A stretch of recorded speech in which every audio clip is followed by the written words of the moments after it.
Hi, Greg Dorsey here. It's Monday, October 3rd at Leeb.com, Leeb.com.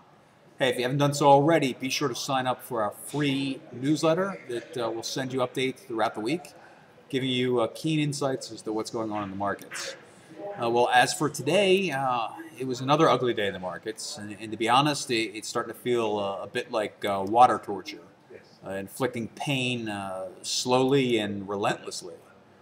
The S&P 500 gave up nearly 3% on the day, while smaller caps, as measured by the unweighted average of all stocks on the NYSE, which is our preferred small cap benchmark, dipped closer to 4%.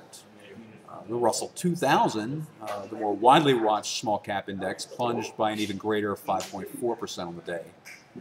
Declining issues outpaced advancing ones by a better than 9-to-1 margin. And downside volume swamped upside volume by a 32-to-1 margin on the big board. From a technical perspective, there's good reason to be concerned with what's going on, not only from the lousy market internals, but keep in mind the S&P closed just a notch below the psychologically important 1100 level. Now, perhaps we will bottom near current levels. But more likely, it seems, without some sort of good news out of Europe shortly, stocks could quickly drop to the 10,000 mark, or the 1,000 mark, excuse me. Bond investors are clearly worried.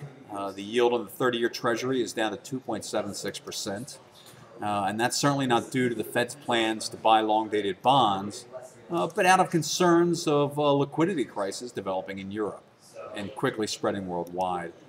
The only other time yields on long-term treasuries were this low were at the very darkest depths of the 2008 crisis.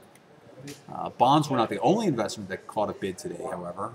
Gold climbed about $30 an ounce, or nearly 2%, and silver also had its share of buyers.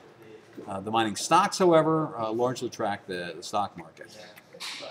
Now, precious metals will remain our top investment choice, at least for the time being, since the surest way out of this mess we're in will be via hyperinflation. But stocks will likely have to drop much further before politicians and central bankers acknowledge this fact. Well, that's it for now. For more doom and gloom, check back in with us later this week. I'm sure we'll have more for you. Have a good night.